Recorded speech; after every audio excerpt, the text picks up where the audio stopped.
अस्सलाम वालेकुम, welcome to doctor Tayyab updates. पिछले 12 घंटे में जो डेवलपमेंट्स हुई हैं वो लेकर मैं आपके लिए हाज़िर हुआ हूँ। तो करते हैं सबसे पहले जो बड़ी डेवलपमेंट है उसको स्टार्ट करते हैं, उस पर डिस्कशन करेंगे और आप लोग उन्हें कमेंट्स करके बताना है। ये जो न्यूज़ है ये रिलेटेड है इंडिया से। इंडिया के एक जज ने उनके नौजवानों को, स्टूडेंट्स को कॉकरोच कह दिया है। इस पर बहुत बड़ा तनाज़ा है इंडिया में इस वक्त बना हुआ है और उन्होंने मजाक में फिर उस पार्टी का नाम कॉकरोच जनता पार्टी रख दिया, जिसमें तमाम स्टूडेंट्स हैं। उन्होंने इस पर एहतजाज किया है, मिलकर सारे एहतजाज कर रहे हैं। बेसिकली इसके पीछे मामला क्या है? मामला इसके पीछे ये है कि डिफरेंट तरह के, जिस तरह से पाकिस्तान में पेपर होते हैं PPSC, FPSC, CSS, इस तरह के इंडिया में भी होते हैं। इंडिया में भी होते हैं तो वहाँ पे प्रॉब्लम यह है कि हर बार पेपर लीक हो जाता था। पेपर लीक होने से क्या होता था, जो असर और रसूख वाले लोग हैं वो पेपर लीक कर लेते थे और उनको जॉब्स मिल जाती थी। आम लोग जो हैं, वो आम स्टूडेंट्स जो हैं वो वैसे ही रह जाते थे। तो इस पर जब स्टूडेंट्स ने एहतजाज किया, एहतजाज का मामला जब आया तो वीडियोज़ वगैरह उन्होंने बनाई। तो ये बात जब जो सीनियर जज हैं उनके पास जब गई तो वो जो जस्टिस हैं उनका नाम है सूर्यकांत। उन्होंने इन स्टूडेंट्स को कॉकरोच का नाम दे दिया। उन्होंने कहा कि ये ऐसे स्टूडेंट्स हैं जो कुछ कर नहीं सकते, बिल्कुल फारिग हैं और खामखा ये कैमरा उठाते हैं, वीडियोस बनाना शुरू कर देते हैं, गवर्नमेंट के ख़िलाफ़ बोलना शुरू कर देते हैं। तो ये कॉकरोच हैं। कॉकरोच से उन्हें जो है वो तशबीह दे दी है उन्होंने। तो इस पर स्टूडेंट्स ने सख्त रद्द-ए-अमल का इजहार किया है और सख्त जो है उन्होंने कार्रवाइयाँ की हैं और वीडियोस बनाई हैं, गवर्नमेंट के ख़िलाफ़ नारेबाजी की है। तो ये मामला इस तरह से ये बढ़ते गए हैं। बाद में बताया जा रहा है, उन्होंने कहा कि जो वज़ीर तालीम है, स्टूडेंट का ये मौक़िफ़ था कि वो जो हैं वो इस्तीफ़ा दें, क्योंकि ये मामला जो है आए दिन ये होते रहते हैं। इस तरह से पेपर लीक होते रहते हैं। जो अमीर लोग हैं वो पेपर ले लेते हैं और जो दूसरे स्टूडेंट्स हैं उनको कुछ भी नहीं मिलता। ठीक है, तो इस तरह से उनको इस्तीफ़ा देना चाहिए। तो अब ये चीज़ें सुनने में आ रही हैं कि उन्होंने अपनी जॉब से जो है वो इस्तीफ़ा दे दिया है वज़ीर तालीम ने इंडिया में। ठीक है, उसके बाद ये मामला अभी भी चल रहा है, बड़ी गर्मजोशी है। वीडियोज़ में आप देख सकते हैं तो किस तरह से स्टूडेंट्स पर तशद्दुद किया जा रहा है, लेकिन स्टूडेंट्स जो हैं वो रुकने का नाम नहीं ले रहे। दूसरी बड़ी खबर है जो कि पेट्रोल से रिलेटेड है। हुकूमत का पेट्रोलियम मसनूआत की मौजूदा कीमतें 27 जुलाई तक जारी रखने का फैसला। मतलब कि अब जो प्राइसेस चल रही हैं, जो पहले तो मुसलसल छठे रोज़ तक जो हैं डेली बेसिस के ऊपर प्राइसेस बढ़ती जा रही थी, लेकिन अब हुकूमत ने ये ऐलान कर दिया है कि 27 जुलाई तक वही सेम जो हैं वो प्राइसेस रहेंगी। इसमें किसी किस्म की कमी बेशी नहीं की जाएगी। तो ये कोई मुमकिन हल नहीं है। हुकूमत को इस पर कोई प्रॉपर पॉलिसी बनानी चाहिए जिस पर प्रॉपर अमल दरामद किया जाए।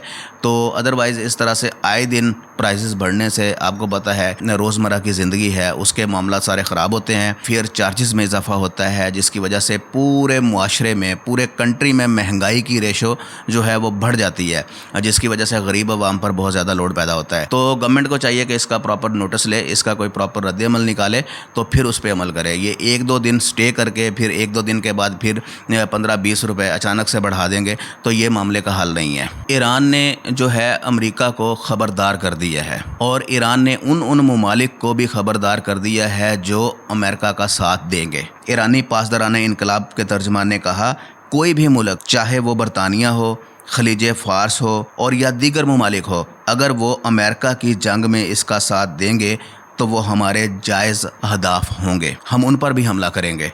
उन्होंने बताया कि हाल ही में अमरीकी B-1 तैयारों ने बरतानिया के फ़ज़ाई अड्डों का इस्तेमाल किया है। अगर वो तावन करेंगे तो वो हमारे यकीनी जायज़ हदफ होंगे। स्ट्रेट फॉरवर्ड जो अल्फाज में उन्होंने कह दिया है। ईरानी पासदाराना इनकलाब ने कहा है कि कोई भी कंट्री है, चाहे खलीजी ममालिक हैं, चाहे अरब ममालिक हैं दूसरे, और चाहे बरतानिया है, चाहे इसराइल है, कोई भी कंट्री अगर अमेरिका का साथ देगा तो हम उस पर भी हमला करेंगे। ये सीधा स्ट्रेट फॉरवर्ड जो है ईरान ने वो इंतबाह कर दिया है इन ममालिक को। बड़ा अफसोसनाक वाक़या है जो कि स्पेन से रिलेटेड है। स्पेन में जो है वो आग लगी हुई है। जंगलाती आग के नतीजे में 45,000 हेक्टर रकबा जो है वो जलकर राख हो गया है।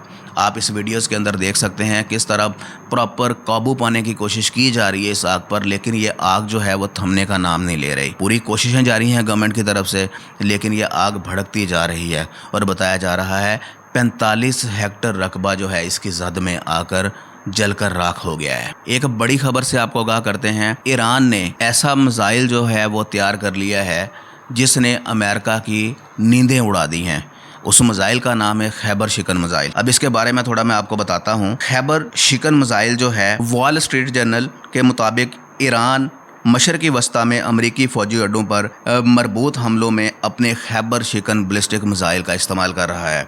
बताया जा रहा है इन हमलों में मुख्तलिफ परवाज़ के रास्ते, रफ्तारें और हदफ बदलने वाले राडार, ड्रोन्स और दीगर मिसाइल एक साथ इस्तेमाल किए जाते हैं ताकि अमरीकी फ़ज़ाई निज़ाम को धोखा दिया जा सके या उसको उलझन में डाला जा सके। बताया जा रहा है अमरीकी हुकाम का कहना है कि इनमें से कई मिसाइल अभी तक दफाई निज़ाम को अबूर करने में कामयाब हो रहे हैं।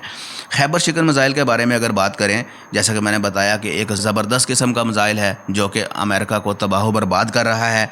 खैबर शिकन मिसाइल जो है ईरान के अहम तरीन बैलिस्टिक मिसाइलों में से एक है, क्योंकि ये निस्बतन एक तो कम लागत में बनता है, दूसरी इसकी रफ्तार बहुत तेज़ है, तीसरे ये अपने डायरेक्शन को चेंज कर सकता है। ऑन द स्पॉट जाके उस टारगेट के करीब जाके भी अपनी डायरेक्शन को चेंज कर सकता है। इसके अंदर एक छोटा सा इंजन नस्ब होता है जो कि क्या करता है, इसको डायरेक्शन चेंज करने में मदद देता है।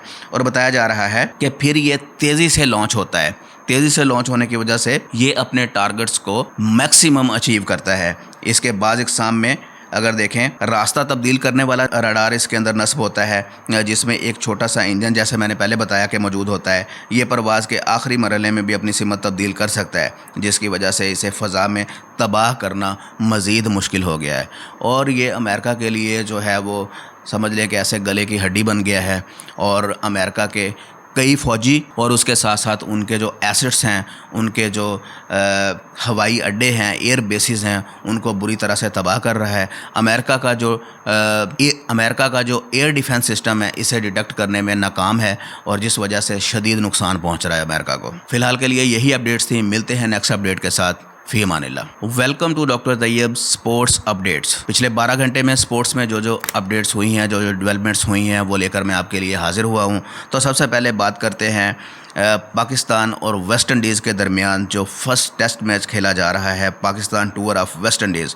वेस्ट इंडीज़ ने पहले खेलते हुए 194 रन्स बनाए हैं और उनकी 3 विकेटें अभी तक जा चुकी हैं और एक दिन जो है उसका खेल कंप्लीट हो चुका है। दूसरी बड़ी अपडेट है जो कि इंडिया से रिलेटेड है। इंडिया और जिम्बाब्वे के दरमियान सेकंड T20 मैच खेला गया, जिसमें इंडिया ने पहले खेलते हुए 20 ओवर्स में 5 विकेटों के नुकसान पर 219 रन बनाए और जिम्बाब्वे ने बाद में 17.5 ओवर में 129 रन बनाए और उनकी पूरी टीम आउट हो गई। अगर हम इंडिया की इनिंग की बात करें जो 220 रन बनाए, इसमें सबसे अच्छी परफॉर्मेंस किसने दी? सूर्यवंशी ने 9 गेंदों पर 20 रन बनाए और उसके बाद ईशान किशन ने 44 गेंदों पर 81 रन बनाए, जिसमें 9 चौके और 2 छक्के शामिल थे।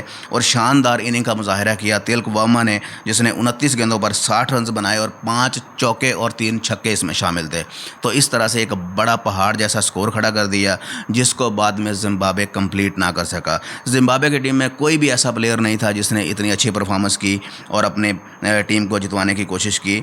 रेयान बर्ल जो है उन्होंने 18 गेंदों पर 20 रन बनाए और बेनेट जिन्होंने 19 गेंदों पर 32 रन बनाए। इनके अलावा कोई भी प्लेयर जो है वो अच्छी बारी ना खेल सका। तो इस तरह से इंडिया ने इस मैच को एक बड़े मार्जिन से विन कर लिया। तो अब हम बात करते हैं लंकन प्रीमियर लीग की। लंकन प्रीमियर लीग में कल 2 मैच खेले गए, जिसमें KRL और GAG के दरमियान पहला मैच खेला गया, जिसमें KRL ने 20 ओवर्स में 165 रन 6 विकेटों के नुकसान पर बनाए और GAG ने 20 ओवर्स में 8 विकेटों के नुकसान पर 154 रन बनाए। इस तरह से KRL ने इस मैच को जीत लिया। किडनी रॉयल्स ने इस मैच को 11 रन से वन कर लिया। दूसरे मैच की अगर बात करें तो CLK ने 20 ओवर्स में 5 विकेटों के नुकसान पर 197 रन बनाए और DAS ने 20 ओवर्स में 8 विकेटों के नुकसान पर 176 रन बनाए और इस तरह से कोलंबो कैप्स ने इस मैच को 21 रन से विन कर लिया। फिलहाल के लिए यही अपडेट्स थी। मिलते हैं नेक्स्ट अपडेट के साथ। फ़ी अमानिल्लाह।